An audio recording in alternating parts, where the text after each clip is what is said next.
Hi, Andy Herringshaw with Tractor Innovations. Today I'm in Olympia, Washington to show you the installation of a 2-spool remote hydraulic kit onto this Kubota B2301. This kit is absolutely the most affordable and easiest way to get a set of remote hydraulics on your tractor. Today it's going to be these spool valves, which are always live remotes. They plug into that Power Beyond circuit of your tractor. So anytime the tractor is running, you've got these remotes. I build these at 1 spool, 2 spool, 3 spool, as many spools as you could need. I can build this kit and it will mount just the same. This kit includes brackets, all the hardware you need, every fitting you need to get this onto your tractor. And you can do it with just a few simple tools. Wrenches are really all we need. We're going to be adding a hydraulic top link to this tractor. Check out my website below, tractorinnovations.com. I sell hydraulic top links for lots of different sizes of tractors, but especially these ones that are hard to find for these smaller tractors. And I make them fit your tractor.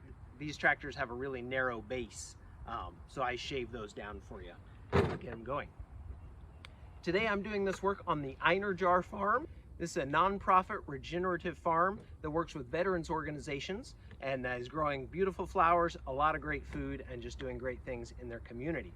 So I'm glad to be working on their tractor and getting it more capable. Their website is in the description below, so if you can, support them and see what they're doing in their community. The first step to installing this kit is going to be mounting this valve bracket onto the rollover protection, somewhere right in this area. To do that, we've got a mounting plate and the hardware bag bracket onto the ROPS. So pull out the bolts from the bag. If you've got a magnetic tray, now's a great time to dump everything in, keep track of everything. Gonna have that right here. And go ahead and stick a couple bolts into the mounting plate. We've got these little backer bars, so slide that onto the rollover protection. And those backer bars go behind the rollover protection. And we'll get lock washers and nuts.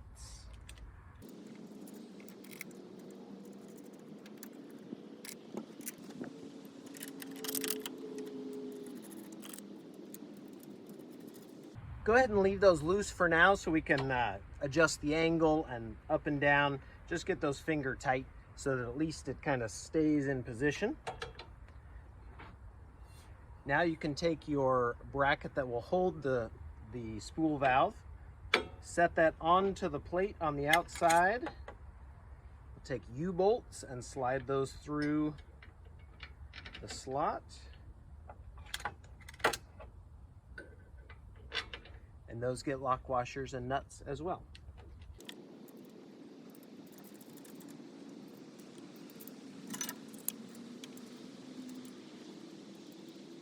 We'll just take those to finger tight as well, because you will see we've got a lot of adjustment here, forward and back, angle, up, down. We can really put this valve just about anywhere we want.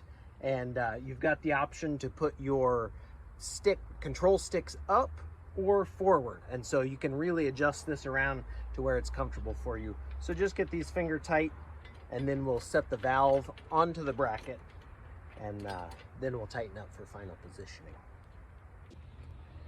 We can put the valve onto the bracket. So I've got the valve onto bracket bag that I'm going to put into my magnetic bowl. That's handy, and that includes the levers, so we can experiment with those. And set the valve right on. There's usually a bolt already in the valve just because the placement of the hoses doesn't allow it to come out, so it's already there.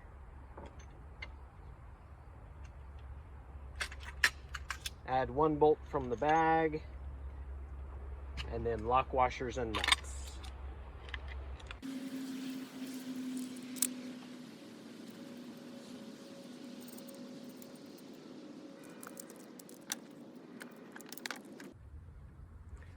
All right, now we get to play around with the placement of the valve and the control handles. You can have them up or forward, or one of each.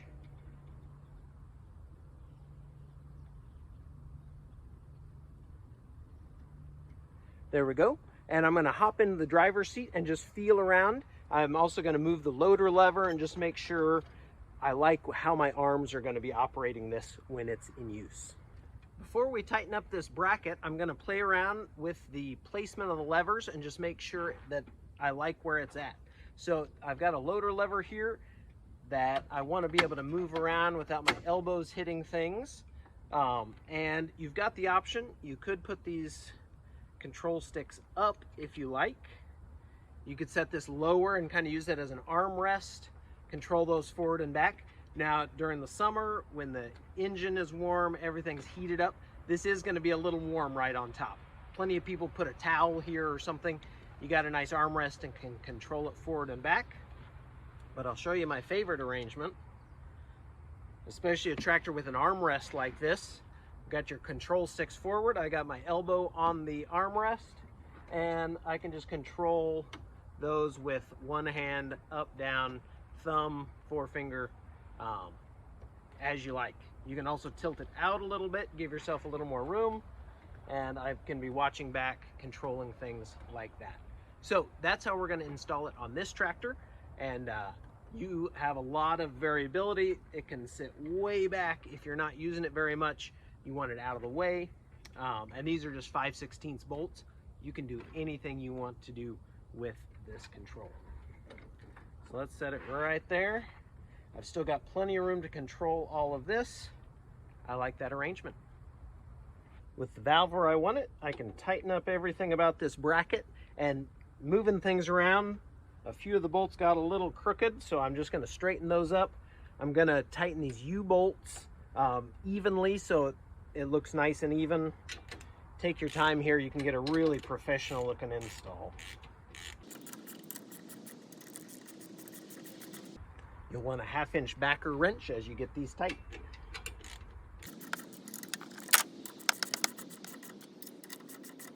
All right, to connect the hydraulic hoses, we've got to get up under this seat. And while I used to think you could probably squeeze the bolts out of there, it is worth just taking out 8 bolts, pop this seat out of the way, and then we've got great access. So we've got 2 bolts here, one here under the fender, another under the fender here, and 2 bolts here by the operator station. Pop those out real quick, and then we are off to the races hooking up the hydraulics. You'll need a 12mm socket.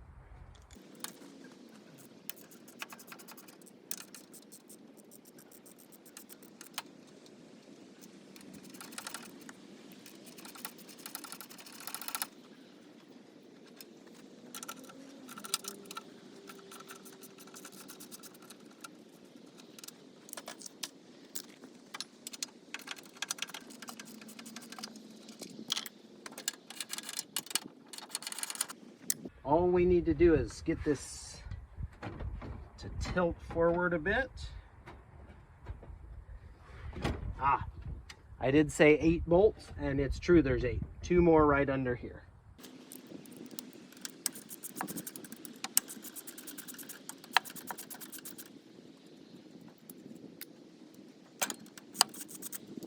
All right, all the bolts are out of the seat, and all we need to do is get access right underneath this panel and to a fitting down here. So we don't have to totally take the seat out of here.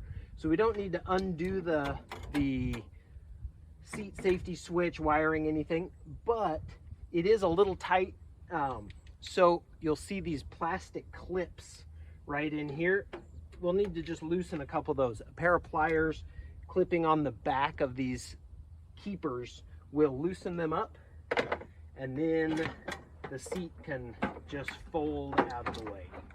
That's all we need to do. We don't need it any further than that.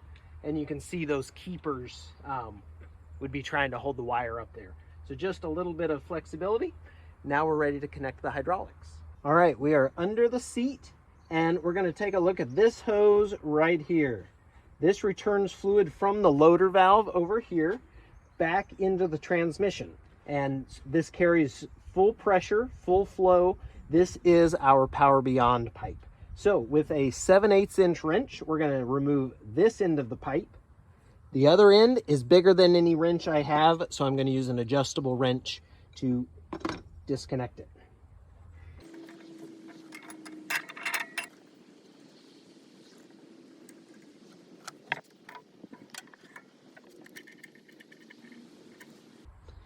All right, this is your bigger bolt from down below. I put a caliper on this and it is 25.7 millimeters. So a 1-inch wrench might go on it, but I think a 1 inch is going to be just a little small. So a 26 millimeter wrench, or maybe like an inch and a 1/16 would probably work to get that off, but an adjustable wrench was just fine. There's no washers on the lower one, but this upper one, take a look, it's got crush washers. So just keep track of those as you take them off. All right, I've got my new parts lined up here. In place of this end of the pipe, we're going to be putting on a banjo adapter that goes to JIC type fittings. And with that, we're going to use crush washers. We've got a new bolt that's going to go through there. If you look here, here's the factory bolt. Its shoulder is just a little too large to use with these new banjo fittings. So slide a crush washer onto the bolt, through the banjo, and then crush washer on the bottom. Thread that right into the top of the transmission.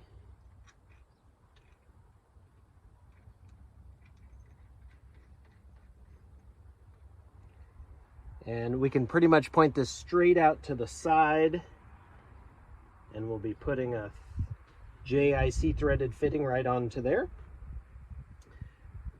The old bolt can just go to the side, out of the loader valve, and brings it back to our Power Beyond circuit. We have an O-ring boss fitting. So this thread is going to go in, tighten it with a 7/8 wrench.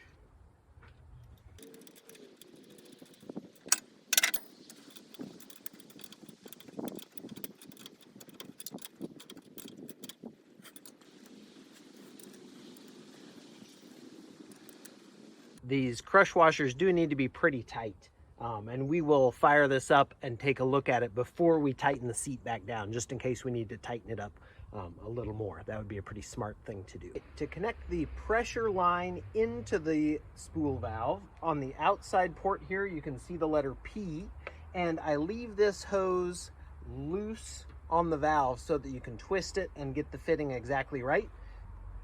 We'll route it down neatly. We can get that under here, a nice efficient routing, and then twist it so it goes right into the fitting on the loader valve.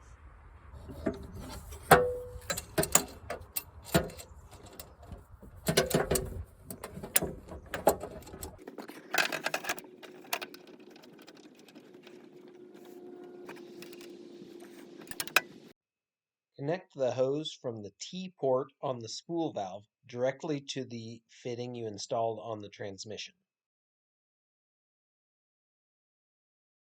If you're installing on a tractor that already has a third function on it, we are drawing our pressure directly out of the loader valve up here to our switching valve. That's the pressure inside. As we come out of the spool valve, this fitting is going to take the pressure back into the hose that supplies the third function. And then the third function is going to return the fluid to the transmission. So we need to look down here. This is the original hose that tapped into the loader valve to carry the pressure up to the third function. And so our fitting is going to go right into that.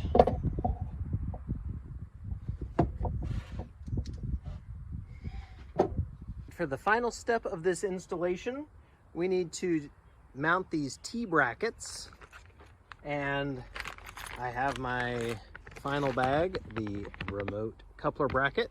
And it includes some extra bolts if you just want to drill a hole and mount these T-brackets, say to a crossbar here or something. That works great. But let me show you how these go. I have a spare coupler here, so we're going to mount this T-bracket so that a coupler sits on it just like that, and a U-bolt goes around that biggest groove of the coupler, and it slides right into the T-bracket, mounts just like that. Lock washers and nuts on there to tighten it up. So we've got several holes here. We can mount this to any structure that will hold it. It also has holes drilled in the right spot so that you can put it onto the roll bar. We could sandwich it, both of them on either side of the roll bar, or the kit can come with backer bars as well to sandwich it onto the roll bar like that. So I'm gonna look around here. We've got room down here. Let me lower this 3-point a little bit. We've got room down here, I believe, for one set. This really gets kind of tight in here, and we're too close to the tire. There's not a place for the hoses really to route to do all 4 down here, but we could certainly do 2 down here, and then the other 2 up here on the roll bar. That would be a fine solution if you're doing, like this tractor, a hydraulic top link that's plugged in all the time, could be plugged in down here, and then other implements get plugged into these super accessible ones. If you have a backhoe or other thing on the tractor, you may need to take that into consideration, but I'm liking this organization here. 2 of them down low for the hydraulic top link, 2 up higher with a backer bar here for other implements to plug into. So I've got the right bolts here. Let me install the low one first. Slide your bolts into your bracket here. We're going to go over the roll bar and then into the backer.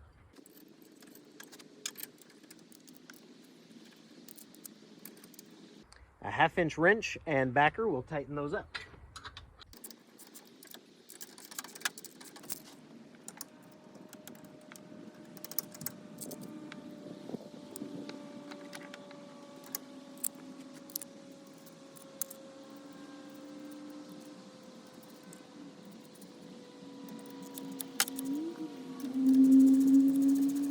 Before I call any set of couplers finished, I want to make sure a coupler goes into and out of these female couplers easily.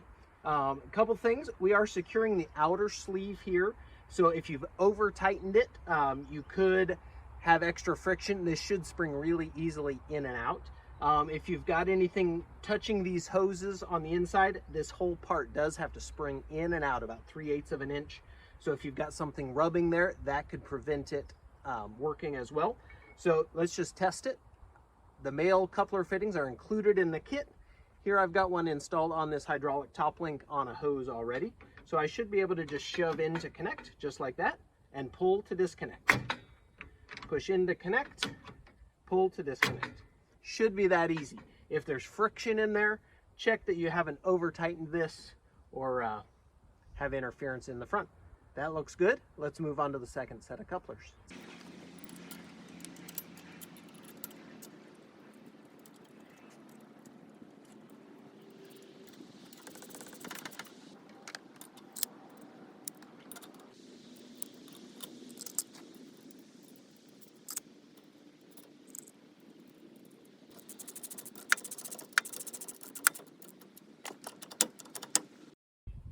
Well, there you have it, the easiest and most affordable way to get a set of remote hydraulics on your tractor. Today, it was a 2-spool set of live remotes onto this Kubota B2301. I build these kits for all sorts of makes and models of tractors. Check out my website below. You can see a lot more of what I build. But if you've got a tractor, new or old, I bet we can get a kit put together for it. So he's gonna have 2 live remotes to run a hydraulic top link, and then 1 spare for another implement, possibly a side link. You could also run one of these remotes to the front of the tractor and have a grapple run off of this set right here. Check out my website below. My phone number is there. Give me a call. Let me know how I can help you improve your tractor. Stay tuned for a demo. So the way we've got this positioned, I've got my arm on the armrest, and I can easily control these implements from right here. Let me fire it up and show you how it works. I do have the hydraulic top link hooked up, and it is hooked up to this inside control. The outside isn't hooked up to anything yet, so I'll leave that alone, but you'll be able to watch the hydraulic top link move in and out.